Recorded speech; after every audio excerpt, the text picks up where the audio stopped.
we are. Welcome to our 24th edition of Sunday Night Football with Bengal Jim and Friends, Tuesday night edition. And guys, special evening tonight. Hope you have your beers ready to go. We have a lot of 16 lots brews in the house. Cheers, James. Cheers. We are live. Jamie, you would not believe this. We showed up about 2 hours ago. There was 100 people outside waiting for Bengal Jim's autographed here at 16 lots. Wow. They were stacked, packed, and ready to see the inaugural episode here live, our first on-site appearance. Was there at least it was crazy. Person disappointed I wasn't there? At least one? We don't have one Canadian here. I can't believe it. We got this place is packed. So let's go through. So everybody on the screen, thanks for being with us today. We've got obviously my buddy James here with me from Indianapolis, and we've got Jamie from Brantford, Ontario. And again, we're doing a trivia question today. Jamie, you ready for this? Canadian trivia. You get one answer only, and if you don't get it, it goes to James. So, Canadians drink more what per capita than any other country in the world? Canadians drink more what per capita than any other country in the world? Beer. Molson, Labatt. You're doing beer? Where are you going? What's your guess? That is not correct, Jamie. Not correct. Fruit juice. Holy, again, 2 weeks in a row, Jamie. He knows your country better than you do. What's going on? I have a feeling there's some cheating going on. Oh, good stuff. Man, a lot to get into today. We've got Brent Vogel, president of the Blue Crew from Indianapolis, which we'll be seeing this weekend up in Indianapolis. We're going to talk a little bit college football, a little thing what's going on with the Blue Crew up in Indianapolis. We got a very special guest today, guys. An absolute coaching legend from Cincinnati Bengals, Jim McNally. Offensive line coach from 80 to 94, 2 Super Bowls, took guys off the scrap heap and made them all pros. Man, this guy was a legend. And we have a very special surprise that even Jim doesn't know about during his time here later in the show. So we'll get to that. Question of the week again, and we're going to do a little history 101 with Tom Justin again. So, James, you wanted to talk about some Indianapolis tailgating this weekend. Yeah, I think Jamie's going to pop up the graphic, but Indiana's wide open, ready to tailgate. Our friends at the Blue Crew, I want to thank Brent, who we're going to have on here in a minute, set us up here. We're just south of the stadium. You can toss a football to Lucas Oil, where the Bengals will be in competition here on Sunday. So it's just $25. Come join us. You can see the arrow on the screen there is where we're going to be. You don't need to prepay. Just show up. We'll have the Bengal bus there, and look forward to seeing everybody inside Lucas Oil. I think we opened the season there 2 years ago and squeaked out a win, and hopefully we'll be able to repeat that here this week. Yeah, and I got a place to stay Saturday night in Indianapolis. James' wife, Lori, is here with us tonight, but she doesn't know this yet. But it sounds like we're about 250 people staying at the house that night. Lori's finding out about this live right now on air. So, man, a lot of good stuff going on. We also want to announce next week. We got a very special thing going on tonight with Jim and a special guest during Jim's time, Jim McNally. We also want to next week is our 25th episode of Sunday Night Football with Bengal Jim and Friends. And we secured Anthony Munoz will be here for us today. Next Sunday. So it's going to be good stuff. So Anthony Munoz will be our special guest next week. Awesome. That's awesome. And that's going to be for our 25th episode, I believe. 25th, and we haven't been canceled yet. So it's going to be big. FTC keeps sending threatening letters every week, but somehow we're flying under the radar with some of this stuff. Can't wait to get away with. That's a great score for our 25th episode. I can't wait to see who we get for our 50th. We're going to get that locked up. That's a surprise. We can't share that with people. We got that going on. We want to go ahead and get going with Brett, right? You want to go ahead and just introduce him? Yeah, I think Brent, is he in the room? Okay, we'll get him signed on once he gets here, and we'll talk about the Colts game here this weekend. You want to go question of the week while we're waiting for Brent to come on? Yeah, let's go ahead and do that. Guys, this one is a hot topic. all over the place. Anywhere you can talk about Cincinnati Bengals, this question is being asked repeatedly. Will AJ Green be a Cincinnati Bengal after the trade deadline? Jimmy, let's throw it to you first. Let's hear what you got to say. Yeah, man. Yes. I mean, I can't see how they get rid of him. I mean, it's just too much of a salary hit. That $18 million. I'm not sure what's going to happen, but I personally don't believe that AJ's going anywhere. He's got to get the ball thrown his way, get his head right, get him involved in the game a little bit. I don't think he's going anywhere, guys. I really don't. James, what about you, buddy? I was not hoping, but thinking he was going to get traded at the deadline last year. Obviously, that didn't happen. I think as Bengals fans, we're all disappointed on what we've seen from AJ thus far in 2020. I don't know if it's because of no training camp, if it's coming off the injury, if it's not synergy with Joe Burrow. There's a litany of excuses. I'm in the camp. If we can get something of value for him, do it. I think, looking ahead to 2021, the 15, 18 million, whatever he's making this year, we can invest in other areas of need. I've been happy with our wide receivers. Obviously, Tyler Boyd's had a heck of a year. T. Higgins is coming on as a rookie. Auden Tate, I think, is more than serviceable. So I'm fine with moving on. I'd like to get something in return. And let's be honest, if AJ can go to a team that's going to win the championship, good for him. He's been nothing but a class guy since he's been in Cincinnati. And if he gets the opportunity to move on, we get something in return. It's a win-win for both. I'm all for it. What say you, Jamie? Yeah, I'm the same way. I actually think that he's gone. I like AJ Green. He's one of my favorite players. Will always be a lifelong Bengal. Whether or not he said what he said on the sideline, if that's true or not, I'm not a lip reader. A lot of people seem to think he did say maybe out of frustration, if you're not going to use me, trade me. I agree with you, James. I think if we can get anything of value to help this team long term, unfortunately, we could have got a lot more for him last year at the deadline. That didn't happen. But there's a chance you get nothing for him. You know what I mean? If the thing is over, he can walk. I think if there's an opportunity to get something. Again, this is a fan show by the fans. So let's hear your feedback. We appreciate everyone that tunes in every week here. So let's hear your feedback. Type it in, and we'll pop that up on the screen here and talk about what you, the fans, are saying. All right. So first off, we got Bengal Bobby kind of reiterating what he said allegedly on the sideline. If you're not going to use me, trade me. We got Joe says, I hope he gets right. Love number 18. Let's see here. Derek Dixon says, offload him for actual O-line help. Chris says, team does not make trades. He must do a lot of things other teams do. There's value to what Chris says there. I'd be shocked if we did make a trade. Secondly, if we do, I honestly don't think it's going to be for an O-lineman. I think it will be for a draft pick. On our friends at the Who Day Nation, we talked about an escalator trade. If he goes to, say, Green Bay, who could use a big-time wide receiver, started off as a fifth. If they make the playoffs, it escalates to a fourth. If they make the NFC championship, it could go up to a third, maybe as high as a second. I think Packers would greatly do that if they were to win a Super Bowl, and AJ was a huge asset to them. But I think that we got to be creative, and that may be the only way we can work a deal that's going to be a win-win for everybody. Yeah, the one thing I'll say to Chris's comment here is, yeah, you're right. This team does not make trades, but this team also doesn't make big splashes in free agency. And, we saw that this year, unfortunately not panning out the way we'd hoped. None of the guys are able to play, but never know. The team could surprise us. We'll have to see. Hunter says you have to at least test the market. James, I agree with you, man. I think Green Bay is the perfect fit for him. They stripped Aaron Rodgers of a bunch of weapons there. He was obviously upset about it in the offseason. They're still playing great, but Luke says, I just don't think anyone will eat that money without any showing on being old form. Love everything AJ has done for the Bengals, but I think if they can get something for him, do it. The Eagles for a fifth or sixth rounder. Jeff says probably not. I hate that I have to AJ.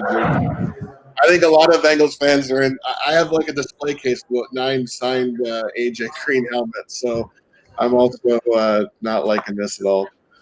AJ already said win or lose won't change the decision.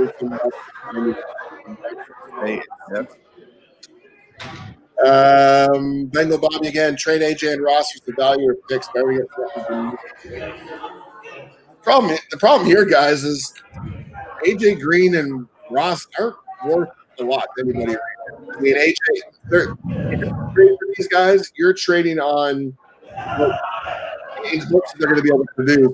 AJ Green, unfortunately, this season has not produced anywhere near where we thought he would get off to a start with Joe Burrow, right? So it's hard to gauge his value, especially since he hasn't played a full season for a while. You know, and if you bring up John Ross has been active for the last 3 weeks. So what kind of value is that other than he's a former first rounder that has a lot of speed? So, you know, it's tough. You know, hopefully we're open to talks. If somebody calls, pick up the phone and listen. And that's all we can do. But, you know, along those comments, and it's something I think we'd be remiss not to bring up, is Andy Dalton was brought up.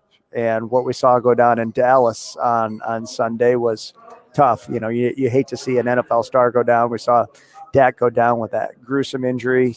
Prayers for him. It looks like sounds like the surgery went well. But, you know, the Red Rifle, our former quarterback who led us to five consecutive years of playoffs, now has the helm as the quarterback in Dallas, and look forward to the matchup when the Cowboys come here in December.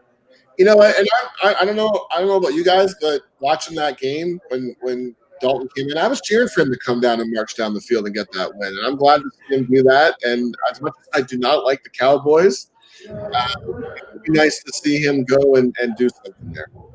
Yep. So we have a boatload of people in here. So what's funny, I'm sitting here looking at Luke Atkins, and he's also typing in questions. So Luke wins a 6-pack of the major, 6-pack of beer from 16 lots. From 16 lots, man. So congratulations, Luke, man. So come get your prize, buddy. You got hats to give away, too. Just don't open them in here. You got to take them home. You can set them on the table. This is the first time we've been able to give away a prize live on the Bengal Gym and Friends Show. Right. You got to put your smiling face here. Look around. Come wave. There he is. There he is. Luke is in the house. Congratulations. All right, guys, we have a lot of people talking about AJ here on the chat. We will not be able to get to all of these, but thank you, everyone, for putting in your answers. I think we covered the gist of it. I think it's pretty split down the middle. Some people say get whatever you can. Other people are hoping that he returns to the AJ Green of old. But on that note, guys, we do have a special guest in the waiting room to sort of chat and preview next week's game, or this week's game, I guess you can say now, against the Colts. James, you want to introduce your friend here? Yeah, let's bring him on. Former neighbor when I lived 3 miles down the road in Avon. Mr. Brent Vogel is a proud member of the Blue Crew, a great organization that does a lot for the charities in the Indianapolis area. And we thought, hey, let's bring Brent on, talk about the game this weekend. As I mentioned couple minutes ago, last time we were in Indianapolis, I think it was to kick off the 2018 season. We were lucky enough to squeak away with a win. But Brent, welcome on. Hey, thank you. Thanks, guys, for having me on. So before we get into the game, tough loss last week against the Browns, who we face next week. I think the Browns are playing better than a lot of people thought. But tell us about the Blue Crew. Obviously, Bengal Gyms has a great tailgate that we're all a part of. Tell us about the Blue Crew, what you guys do, and the charities that you guys are involved in.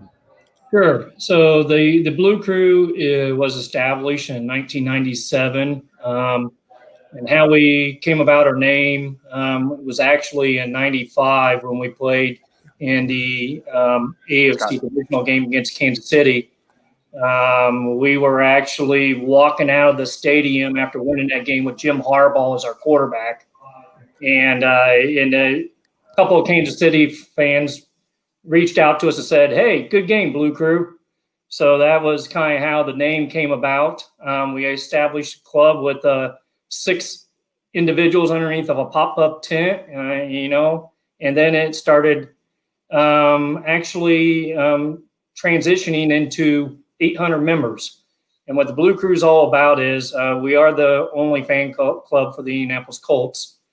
We do a lot of stuff in the community as far as charity goes. We do Riley's Children's Hospital here in town. We sponsor some of their events. We also do Ronald McDonald's House.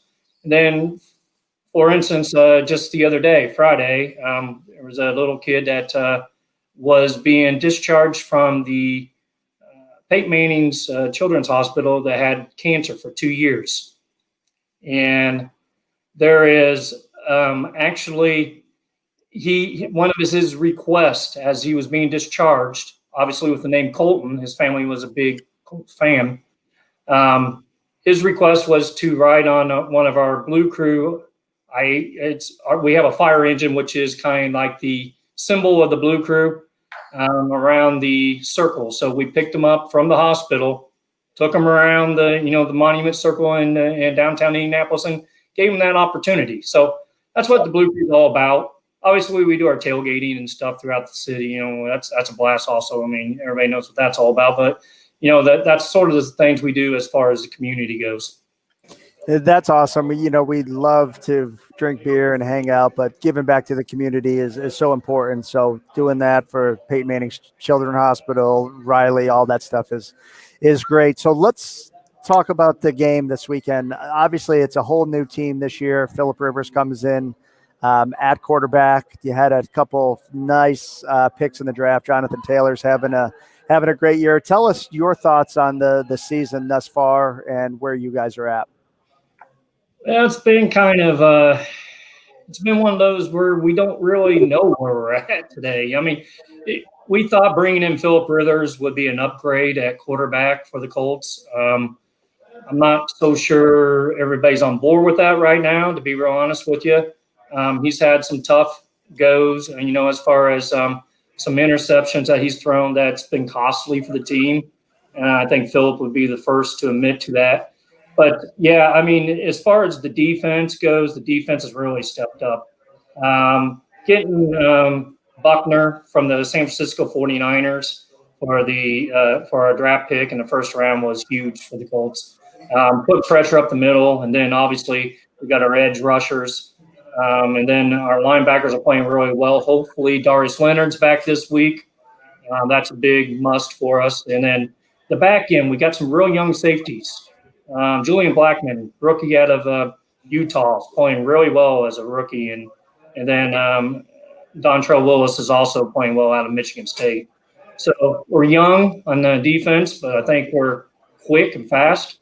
But I think it's going to come down for us whether or not we could establish that passing game. We're struggling in the passing game right now. Yeah, we got that big offensive line, got the big Quentin Nelson up front, but until we establish that passing game, everybody's gonna, they're gonna stack the box. Stack the box, exactly. Don't worry, just run the ball, you'll be fine. Hey, Brent, we really appreciate you coming on, man. But I do have a question for you. So we have a boatload of people coming in from the Cincinnati, Columbus area, coming over to Indianapolis. Always a great time. Fans there are great. I've been to 24 different NFL cities. One of the better groups of fans, welcoming, not a bunch of Steeler or Browns type fans, as you're aware. But so give us some places to go downtown Indy. What are your top couple places for the out of towners to hit when they're in town this weekend? Well, I mean, obviously, if you want a nice steak, St. Elmo's is the place to go, and James could probably attest to that, I'm sure. Yes. And then if you go to St. Elmo's, definitely get the shrimp cocktail. Do not take a lot of the cocktail sauce, or else you got a sinus infection, then that'll open your sinuses. But no, in night spots, really Mass Ave has been the up and coming portion of Indianapolis. They got a lot of pubs, a lot of brew pubs and stuff there that are up and coming and a lot of fun to be around. They got even one that's got like old arcade games and stuff that we grew up as kids, Pac-Man and all that stuff that you can go and play and stuff. So I would recommend going down to Mass Ave. That's always a good time. And then obviously Slippery Noodle if you want to listen to like live jazz. Yeah, and be clear, the Slippery Noodle is not a strip club, everybody. It is a great jazz and blues club. But I do have to ask you. That's right down the road. Do they have a 16 lots brewery up there? Because this stuff is delicious.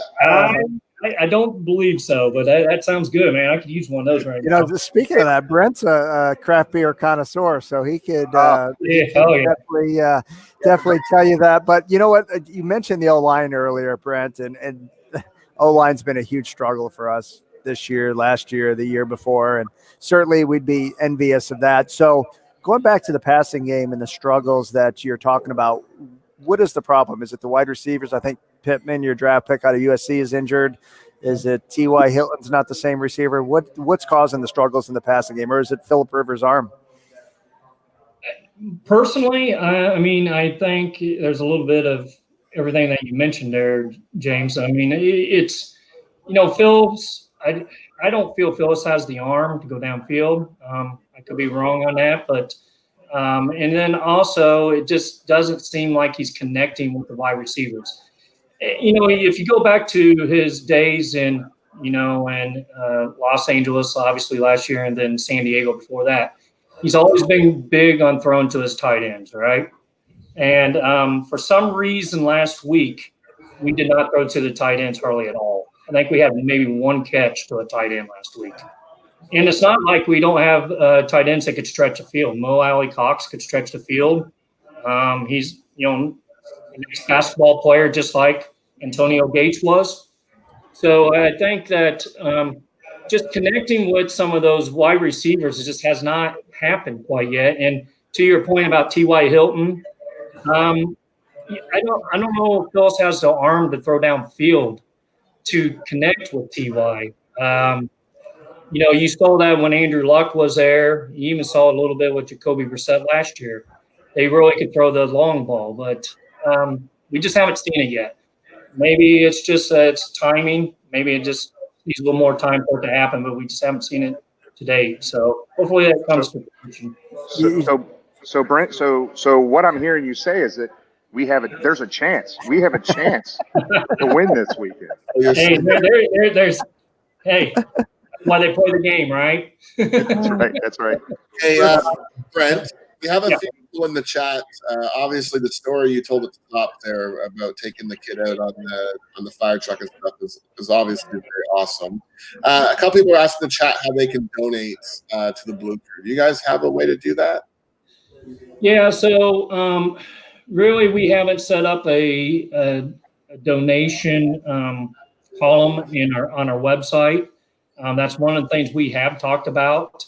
But if they go on to IndyBlueCrew.com, they can find our address, and they could, if they want to donate to the charities, they're more than welcome to send something through the mail to help donate towards that.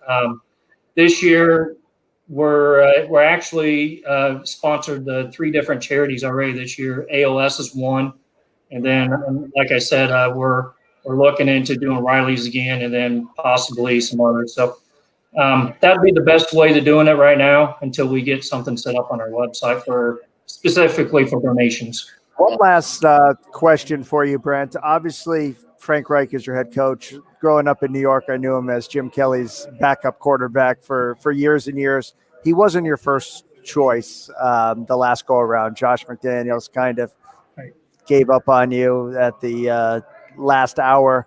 Brought Frank in, if I'm not mistaken, won a playoff game already, made the playoffs, won a playoff game. Tell us the Indianapolis perception of Frank Reich leading your team.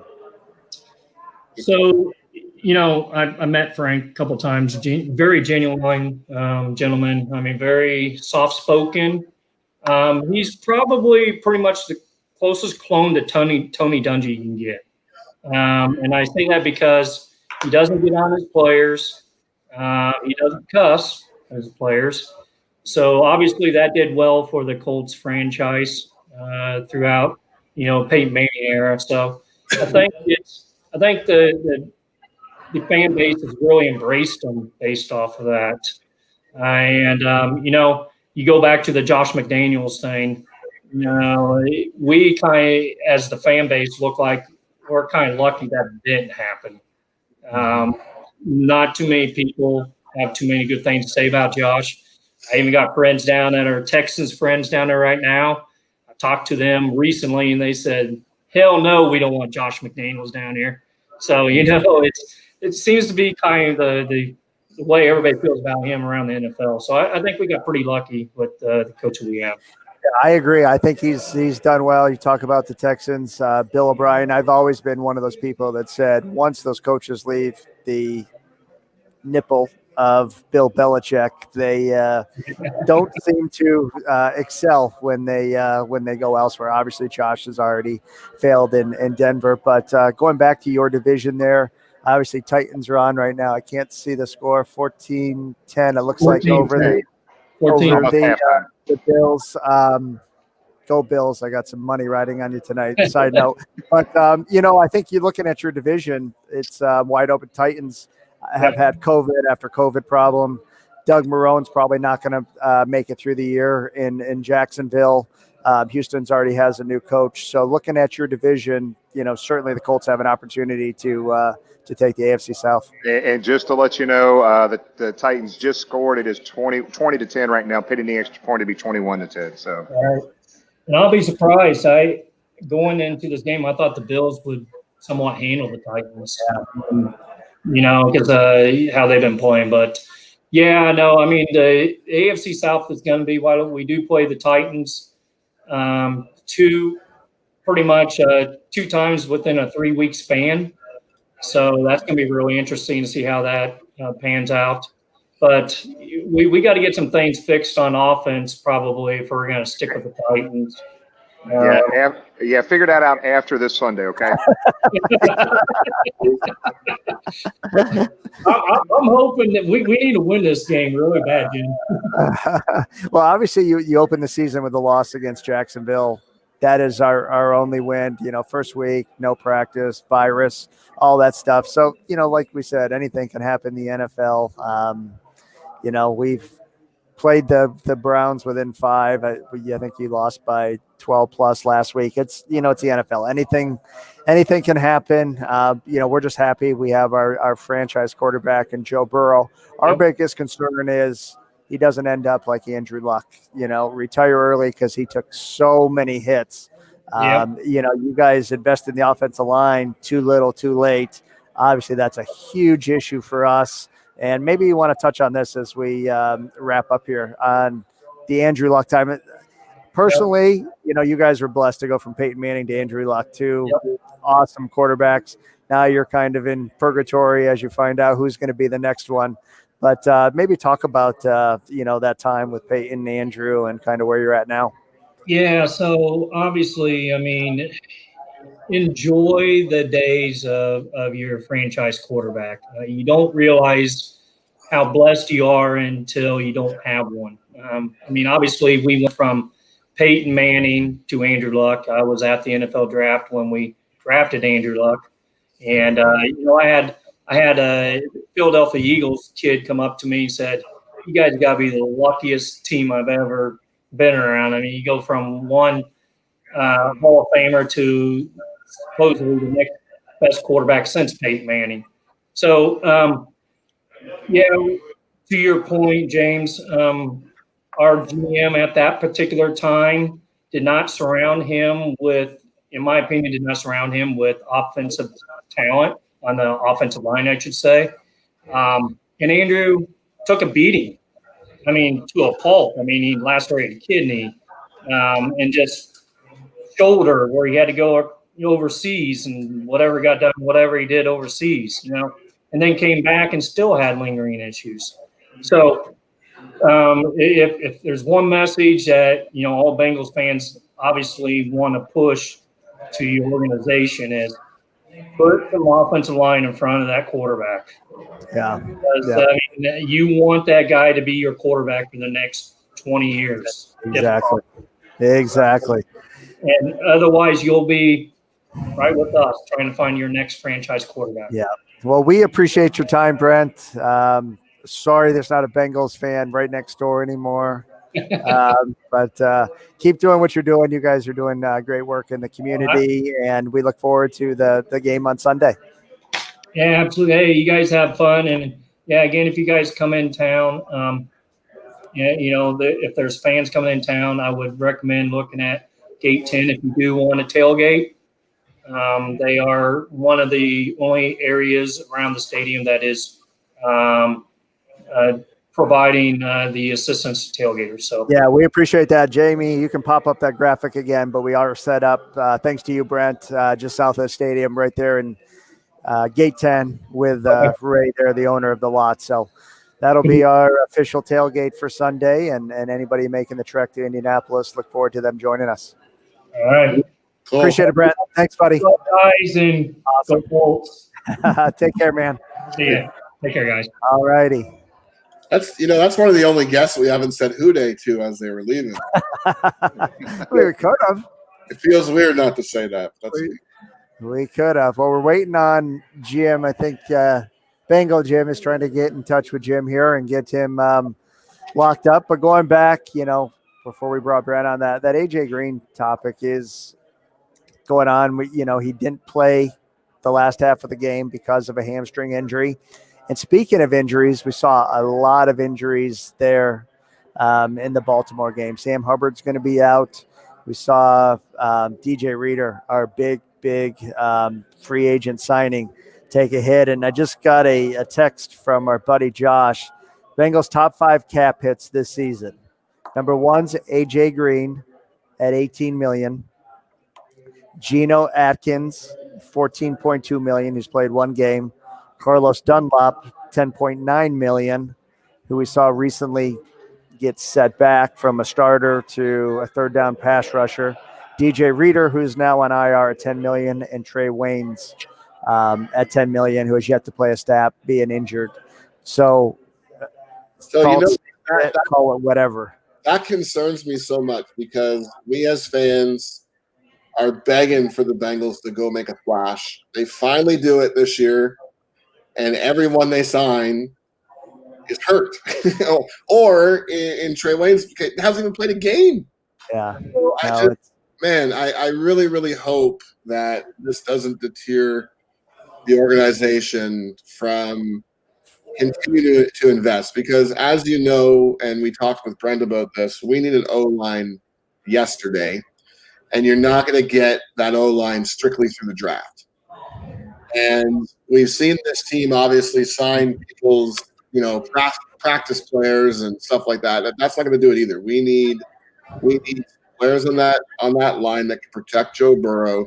And the only way to do that, through the draft, maybe through some trades, but also free agent signings. So I'm really hoping the Bengals don't get leery about signing, making a splash again next year to better this team, knowing the really, really awful luck they've had. And along those lines, I don't know if you saw, Jamie, but Bengal Jim set the Twitter world on fire this afternoon with his tweet. Tell me who it is, and I'm the co-host of the show with you he guys. Set the Twitter world on fire. This new signing. So let's throw this back out to our fans watching. Who is the former Bengal that we are bringing back to the Bengals? Yeah, so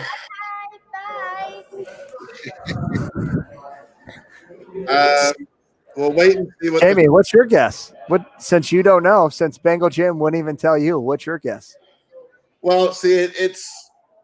Oh man. Well, I'll tell you what. I know a few players it's not going to be.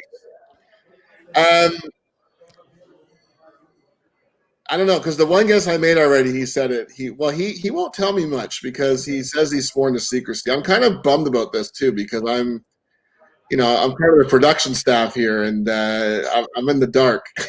So let's see. We got Hunt. Good guess. Marcus Hunt. Anthony Munoz. As much as we would like that, that's probably not going to happen. That's the only guesses that we have so far. We've got the Bengals twins here. What's that? We've got the Bengals twins here that joined us. Here we go. I don't know if you see this right here. Strapped to the wall is a 6-pack of 16 lots Soak City Juicy IPA. And I got to cut this down and personally deliver it to them over there. But we want to thank the world famous Bengal twins for joining us here on Tuesday Night Football with Bengal Jim and friends. They're good friends with Pecco, but they haven't said if it's him or not. So this was my guess. My guess was Pecco. But Okay. Man, I can't give any. First of all, when I sent that, I bet I got 100 DMs asking for hints. I can't do it. I'm sworn to secrecy. I can't tell you. We do have some wishful thinking here with this one. That would be tough considering he's under contract with the Rams. Hey, Jamie, real quick. So Jim McNally is trying to get in. I asked him to use Chrome earlier, so he keeps going to Safari. This dude's probably 70-plus years old, right? So he said he had done these interviews before, so I gave him directions on it. So he's trying to log in now. He's not in right now? He's not in yet, no. Susan in, I'll let you know. We got Ryan Hewitt.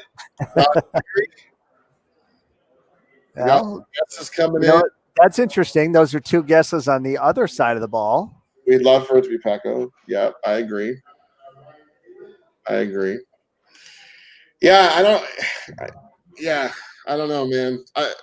All I know is I hope it's an offensive lineman. I hope it's somebody that can help protect Joe Burrow. I know we laugh about it when we talk about it, but it's so true. Like every time he gets hit, my heart stops. Like my heart sinks. Every time he gets hit, I think about Andrew Luck. I read an article today. I think it was in The Athletic about Derek Carr. Talked about these guys that came in that were supposed to be really, really good, and they just continue getting smoked, and their careers end early. And I just think that now that we have that piece, we need to protect. We got Joe saying I seriously have no clue. Take me off here just a minute. That's Jim. Jim's calling. Yeah, all right. I'm gonna take him off. He's off. And I think we did have the one fan there that posted our Jim and James in the same room. And yes, we are live from 16 Lots Brewing here in Mason, Ohio. If you've been to a tailgate, we want to thank our buddy Del Hall, who has brought beers and ice cold beers from 16 Lots. We've got a flight over here that Jimmy showed earlier. So if you've ever been to Mason, this is our first on-site Bengal Gym show, I guess, besides game number 1 when we did the pregame on Sunday. Definitely stop by. We want to thank our buddy Del Hall for all he does, and thank 16 Lots for their involvement. Our buddy Craig, I wish Craig was on this week. As we know, Brennan Greer won 3 cigars last week. Craig's going to hand out 3 cigars after every win. Unfortunately, we didn't get that in from the Baltimore trip. So maybe this weekend after Indianapolis, we'll be able to hand out some of those. And then the Jamie Stevens fan club is looking out for him. It says, we left Jamie behind. Well, here's how the whole thing went down. It was totally last minute. I'm just down the road. I have a Great Wolf Lodge, which for those that don't know is a water park basically for kids indoors. We have one of those too. We have one of those in Buffalo, in Niagara Falls. See, there you go. So we got one here. So we made the trip over. Cannon, my son, is on fall break. So he is over there at, you saw him here, joining us tonight briefly and hopefully going to bed. But enjoying a couple of days over here in the Mason, Ohio area, just north of Cincinnati at Great Wolf Lodge. And then lucky enough to have Dell host us here at 16 Lots, and great turnout tonight for a Tuesday night. We appreciate everyone that's joined us, and we do have some hats to give away. And, here we are in person for our first show, trying to get the former Bengals offensive lineman Jim on the show. Here's a really good guess. And I saw this commercial still because last night was the crucial catch. Was the crucial catch game last night between the Chargers and the Saints, and they played that Evan Still commercial. That would be that's interesting. That's a good guess, actually. Obviously, our defensive line needs some help. The gentleman we signed as a free agent was last with the Patriots. I can't remember his name, but certainly we need some help up front there. Let me ask you this, Jamie. While we're working to get Jim, is our buddy Tom on? He just popped in, but he walked away from the camera, so I'll bring him on when he gets in. Oh, there he is. Here he is. Here he is. Tom. Jimmy's out in the crowd signing autographs right now. So it was. You should have seen the line here when we first got in. There was people just mobbing him for autographs. So you and I right now on the spot are doing History 101 while we wait for Jim to get in. Are you ready? Fair enough. All right, let's talk about the 81 offensive line. Yeah.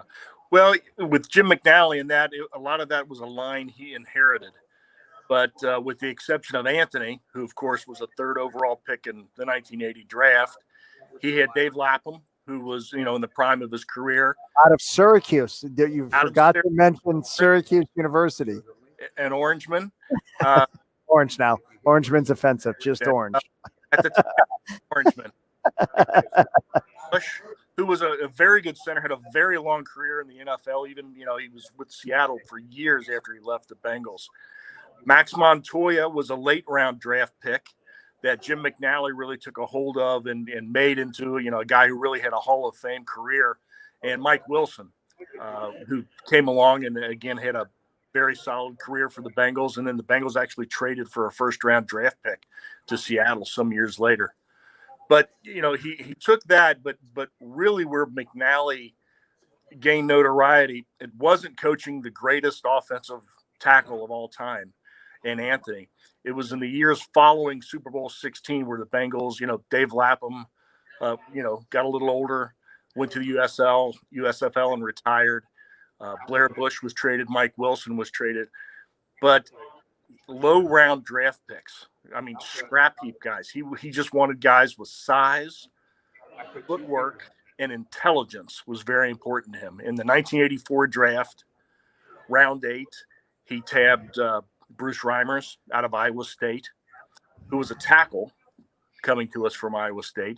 Round 9, Bruce Kozerski, who in college played all 5 positions, just like he did for the Bengals. And then the following year in the 7th round, we got Joe Walters out of Texas Tech. Not really on anybody's radar, just somebody, Jim McNally was known as a guy who exhaustively scouted, looked for his type of guys, and trained them. He wanted some basic pass protection skills, and he would teach him how to run block his way. The one thing you just mentioned, Tom, which is interesting, is these were guys we drafted. These weren't huge, big free agent signings. And there was a stat earlier today about the Bengals' last first-round draft picks, going back to 2015 or 16. And I believe the only one that suited up most recently was William Jackson, who we know sat out his first year because of an injury. So when we're talking about the O-line, talking about the struggles, certainly there's been some linemen drafted early, first and second round. Unfortunately, they haven't panned out. Going back to the 81 season, the players you're talking about were guys that the Bengals drafted early or late, but developed them, turned them in, found the character guys, found the characteristics that they wanted from their offensive linemen and made it work. Unfortunately, that hasn't happened as of late. But what you're talking about now about that stellar 81 line was guys that, for the most part, they drafted. Well, really, both those lines communicated with each other very well. They were really hard workers, very coachable guys, leaders, and they loved playing football. They weren't just great athletes; they loved playing football. I think the big contrast you see from those guys to our line today is, you look at 2015, Cedric Ogbueh and Jake Fisher. When that happened, everybody, we had such a good year in 2015. I can remember the national experts saying, wow, the Bengals are going to be a team to beat for the next 10 years. They've got their bookend tackles. They're off to the races. Neither of those guys worked out. Billy Price, who is a hard worker, is a leader, loves playing football. unfortunately, he really hasn't worked out right now. So you can't just take offensive linemen at the top of the draft every single year. Those three guys haven't panned out. We're to a certain degree paying the price, but we'll see. Next year's draft, at least from what they're saying, is pretty deep, talented to tackle. I do hope we give it some attention at the top of the draft, but we'll see. But I think the lesson to be learned from Jim McNally's lines are: get smart guys, get tough guys, get guys that like to play football, and getting Anthony Munoz doesn't hurt either. Yeah, no, well, we appreciate it. We know it was a little abbreviated History 101 segment. We didn't have the video clips that we normally do going back to the old days, but I think the point is we have to draft better and build that continuity along the line, which we saw during the heyday. We've had a lot of whiffs and misses recently, first-round picks, and more specifically O-line early in the draft, and hopefully we'll be able to turn that around. As always, Tom, we appreciate it. 25th anniversary. I expect something special. I don't know what that is in years. So is that the silver anniversary? So our 25th show next week. We expect something big. We'll figure out something good. You guys have fun. Awesome. Appreciate it, Tom. We'll drink some 16 lots for you. Thank you. All right. So I've been talking to Jim. We're having some technical issues here, but here's what I'm going to try to do, Jamie. I have him on my speakerphone. Okay. I am going to try my best to put it near my mic here, I guess. Is this where my mic is on my wireless here? Jim, say something real quick. Let's see if we can hear you. Yeah, hello. All right, let's try it one more time. Jim, can you hear me? Yeah, I can hear you real good. All right, we're going to try this, Jim, okay? I am really going to look like an idiot holding this up to my ear, but I don't care. Okay. Jim, you still there? You good? I'm here good. I'm good. Okay, let's do it, man. Hey, so we got a ton of folks right now online, Jim, from YouTube, Twitter, and Facebook watching. Man, we really appreciate your time today. Very excited to have an absolute Bengals coaching legend, Jim McNally, Bengals coach from 1980 to 1994. This dude has been all over the place. Buffalo, Boston College, Wake Forest, Carolina Panthers, Buffalo Bills, the Giants, Jets. It goes on and on. One of the most respected, groundbreaking coaches in the NFL, in NFL history, in the Greater Buffalo Hall of Fame. Played for the University of Buffalo, and Buddy Ryan was his head coach. A lot of people didn't know that. Played for three coaches here in Cincinnati, obviously Forrest Gregg, Sam Wyche, and I think Dave Shula. So we're going to get right into it, buddy. We're going to go and talk about let's talk about first thing we wanted to hit on it. And this is an awful way to start it, man. But in 1970, the horrific plane accident in Marshall, and obviously the famous movie, We Are Marshall, that happened. You were played in a movie. You were actually at Marshall coaching the year after that accident, correct? Correct. I followed the coaches and were killed in the classes and the new team that we just put together. Man, crazy. That's just an awful story, man. Just an awful story. So you were on that coaching staff after that accident then when it happened, right? Yes. I was on that coaching staff, and there were three coaches that were not here that they had driven to the game because they were recruited and joined us at the game was in Carolina. Anyway, so when I joined staff the next year, we had three holdovers that were not on the plane but had all the memories, etc. Wow, just unreal, man. I saw that. So in the movie, you're in the end of that movie. Who played you in the movie? The guy was 6'7", he weighed about 280, and I'm about 5'9" and weigh about 180. Again, off the top of my head, I can't remember his name, but he was in the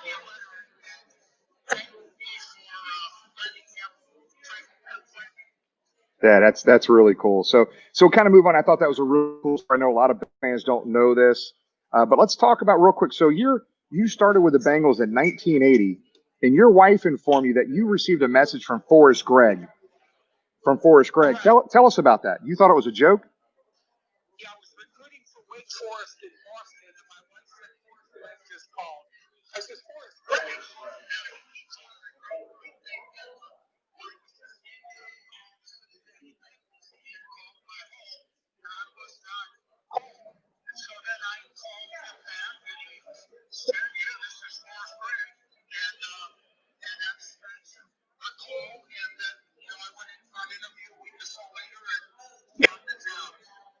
That's awesome. So I'm going to switch you to another mic here. This might work a little bit better.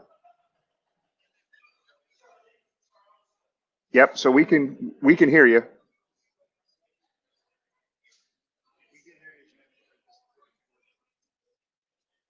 Okay. So you're on mute. Okay, Jim, can you hear us? Yeah, we can hear you. I can hear you. Yeah, perfect. It works great. So, I mean, crazy story about Forrest Gregg, man. I didn't know that story either. So let's talk about one thing. We had a Greg Koch from Koch Sporting Goods on many, many months ago, earlier this year. And his dad, I think, did a lot of business with the Bengals earlier in the 70s and 80s. And he remembers vividly as a young guy when you were trying to give your guys an edge, always looking to give your guys an edge. And he remembers when he was in his mid-20s and his dad was working with the Bengals, Tom Gray, I guess the uniform guys, and you, that you were always looking for an edge for your offensive lineman. You would do double-sided tape on the uniform so the defensive line couldn't grab, the offensive line. You were doing lace jerseys. You were kind of a trendsetter in that area. Tell us some of those stories. What were you trying to do for those offensive linemen of yours? Well, we actually wore a Gore-Tex jersey, and I don't even know what Gore-Tex is, but it's something, if you put your hands on it, your hands slip right off of it. So, and they were so tight, so the defensive lineman couldn't grab us and hold us, to try to do line stunts and grab you, to prevent you from, blocking another guy. But, you talk to Anthony, any of those guys, that they wore the tightest jerseys, and they put tape, the equipment guys put tape on the shoulder pads so the jerseys would stick to them tight. And, again, we just, I believe we got them from Koch Sporting Goods too, but they were the material was Gore-Tex. Yeah, I mean, so what you see a lot of the players doing, the teams doing today, basically, the flat pads and the tight Gore-Tex jerseys and stuff. You were the trendsetter back in the 80s doing this. I mean, that's stuff people don't know about, man. That's a really cool thing. You were always looking for an edge for your guys, man. I thought that was a pretty cool thing. Well, that was, and they don't, their jerseys, they don't wear they tighten the jersey, but they don't tighten them down as tight as we had them. And they were not going to grab us. So anyway, and then we used to actually spray our jerseys with silicone, so their hands would slip off. And then the officials started checking that, and then they determined that was illegal. So the officials would come in the locker room before the game and check all our guys' jerseys. Question. Hopefully you can hear me okay. Can you hear me okay, Jim? I can hear you, but I'm sure I don't know the people in the background can hear me. Oh, yep. No, everybody can hear you great. So we'll just keep it rolling like this in the modified form that we've got. So being an uneducated Bengal fan, certainly not a guru of the offensive line like you, we know the struggles that the Bengals are going through. What would stop us from going to a six-man line? Why would the Bengals not use a six-man line? What do you mean a six-man line? A six-man offensive line? Yes, sir. Well, a six-man offensive line would mean that you're going to pretty much use the tight end, but if you just put another tackle in there. Yes, that's what I mean, Jim. Yep. If you just put another tackle in there, then you're pretty much limited to running the ball or play action passes, which a lot of teams do. They don't do it every play, but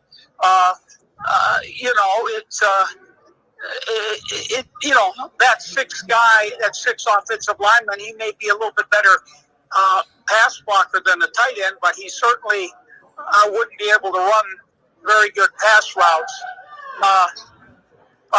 So anyway, again, some people do that, but they don't. They do it. They mix it in. Okay. You run some play action passes, some bootlegs, some nakeds, and anyway, I think they do that some with number 74, but anyway, it's a passing league, yep. And you do the best you can to get that done. Okay, we've got So Jim, we have a very special guest, and I'm sorry I didn't give you the best instructions in the world how to get on here. the video. But we have a special guest we're going to bring on. Let me ask you a question before we bring. So he can hear you, he can't see you, but we have a special guest on right now, Jim, and I'm going to ask you about him. You don't know who he is right now because you cannot see the screen. So I'm going to ask you about some guys. You took guys that were later round draft picks, like Walters. You took in the 11th round, Kozerski in the 9th round, Reimers in the 8th round. Anthony Munoz, obviously the guy you got in the first. Obviously, all these guys turned out to be absolute stud offensive linemen for the Cincinnati Bengals. There's another gentleman that you guys drafted in the 7th round. His name was Max Montoya. So talk a little bit about Max Montoya. I didn't think the guy was personally that good, but I'm going to give you all the credit. So you talk to me. Give us a scoop on Max Montoya. Max Montoya was a great player. I first met Max. It was in spring, and we were in mini camp. And I think I was taking bed check, or he came to my room, and I said, well, I'm a rookie coach. And he said, well, I'm pretty much a rookie. I'm in my 2nd year. And he was terrific. I mean, he was a great pass blocker. He could pull. He could run block. He was tough. And, he was an outstanding player. And he was big enough, too. He's still a big guy. He's 6'5". He probably weighed 285, 290 then, which was a big guy and a terrific guy. I love Max Montoya. Well, I'm glad, Jim. I'm glad you said good stuff about Max, because on the screen right now, and he can hear you. We have Max Montoya. Well, I'm glad it is. One year he broke his hand, and he played the whole year with a boxing glove. So you can imagine he's pass blocking, and he's got a regular boxing glove on, like Mike Tyson. And that was interesting. And one game I remember Max yelled that he was playing against Louis Kelcher from the Chargers. And Louis weighed about 400 pounds. And he would just try to run right over you. And he was a hard guy to block, if he just would power into you. And I said, Max, you got to blah, blah, blah, blah. And he screamed at me, he says, you get in there and block him. You know what I mean? So we had some good times. He was a terrific guy, and he played right next to Joe Walter, and they were very good together.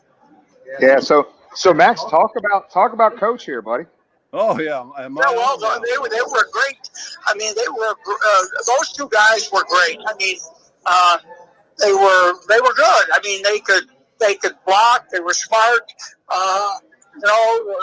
2 or 3 years there, we could run the ball as well as anybody. And yeah, it was. Coach Mouse, I'm glad you're talking good two great about guys playing next to each other. Hey, so we're going to let Max wants to say something to you, Jim. Hey, Coach Mouse, I'm glad you're talking good about me. I'd hate to come out to Buffalo and pound your head.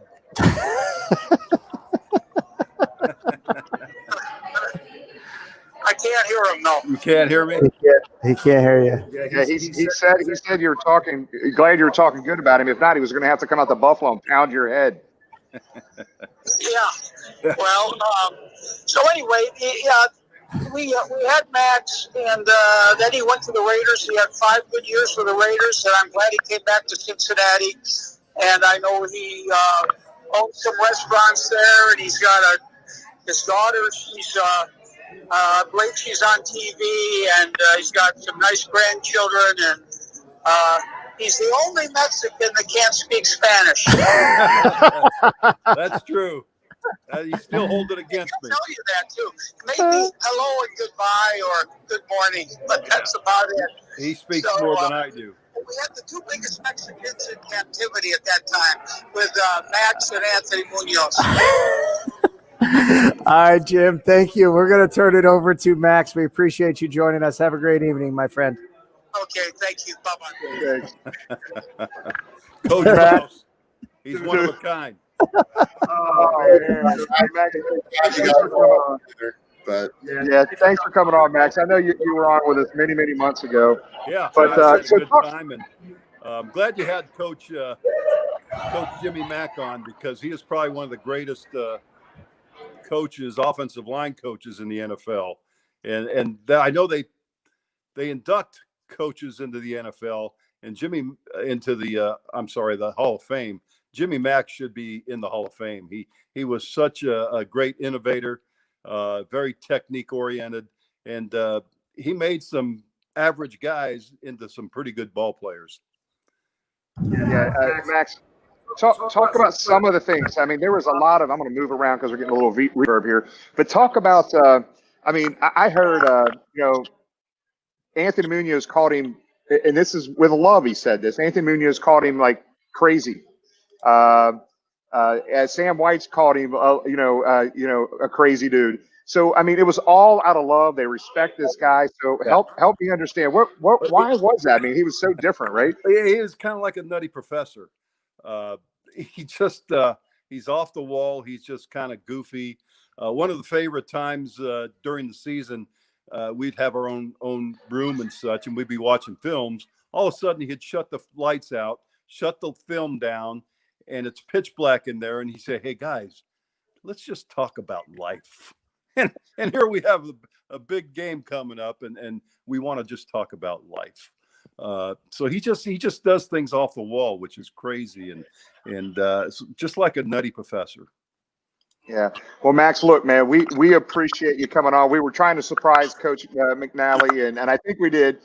We thought we'd give him very specific instructions, and I know he's a little older gentleman, but I tell you what, he did a good job. It was a great conversation with Jim. Max, we were very happy to surprise him. We knew that he was one of your we knew that you were one of his favorite players of all time, brother. So we wanted to make sure that you had a chance to surprise Coach. So we appreciate you being on, Max. Well, it's excellent. Thank you, guys. I really enjoyed listening to Coach Mack about the old days. Appreciate it, Max. Yeah. Take care. Yeah, we appreciate it. Thank you. Good day, buddy. See ya. Good day. James, let's close this out, brother. We got a bunch of people here. We got Chef Jeff, Steve. I don't know who this guy is. He was here cleaning the bar.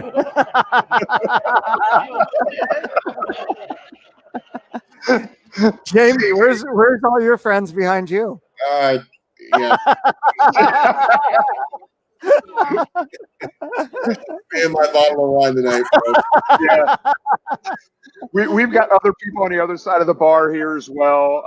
But man, this is the first time we've done it. And I just want to say, hey, when you go live, you got to figure out a way to make things work. And we figured it out with Coach McNally, man, that we were able to figure that out and just stick the phone up to the mic and at least get some time with Jim. And Coach Max, Coach McNally was fun, and Max Montoya.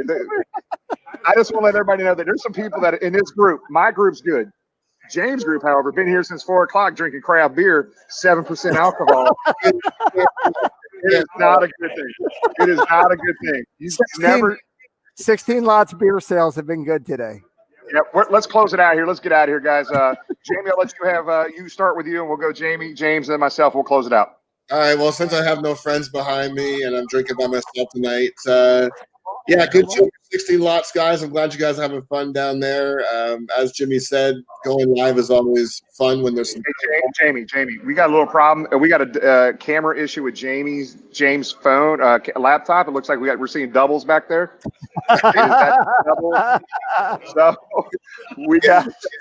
That's what the 16 lots beer does to you. It makes you see double. I was just gonna say that when you go live, throw curveballs at the producer. So I really enjoyed my last show with you guys. It was fun. Enjoy the rest of the ride, and go to James next. All right. Well, we appreciate everybody. Obviously, a disappointing week last week, but the Bengals twins are in a house. Came, had some beers with us. You guys want to say hi? Yeah, everybody. Good luck at the ending. So we're going to need it, but no, appreciate everyone joining us. The first one we did live here on site. And thanks to Dell from 16 Lots. Thanks to our friends from Who Day Nation. And for those that can make the game in Indy Sunday, look forward to seeing you. Otherwise, 2 weeks from Sunday, we'll be back in the jungle facing the team up north. That's what we call them, right? The team up north, and look forward to another win. What Joe's 1-1 at home. we'll get on the plus side of that against the team up north in a couple weeks. And appreciate everyone for joining us tonight. Yep, and just to let you know, 12-3-1 is still on the docket here. We just get us win in Indianapolis, get some momentum going. We get this damn thing going. Guys, this is my wife, Trisha. She came up with me. I forced her to come. I threw her on the bus and locked the doors and came up. So, but no, we appreciate everybody joining us. Thanks for sticking through it with us through a live broadcast and having some of the technical issues with some of the OG Bengal coaches. I mean, Coach McNally has got to be probably 75, 80 years old, but man, he did it. We figured it out, and Max Montoya comes on a surprise. And don't forget, next Sunday, our 25th episode, we have Anthony Munoz for 30 minutes, and we're really excited about that, guys. So thanks for being with us. We'll see you up in Indianapolis. Hoo day. We'll see you next Sunday. Hoo day.